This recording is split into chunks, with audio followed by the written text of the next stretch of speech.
Good evening po. Kahit kami lang pong dalawa ng mama ko, kahit mag-isa niya po akong pinalaki, ginabayan niya po ako ng maayos.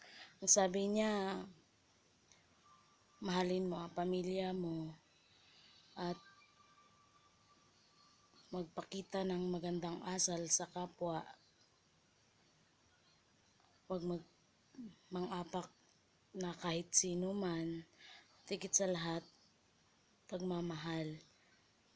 Kaya mahal na mahal ko po ang mama ko.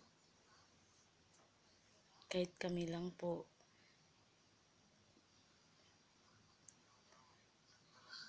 At sabi nga niya,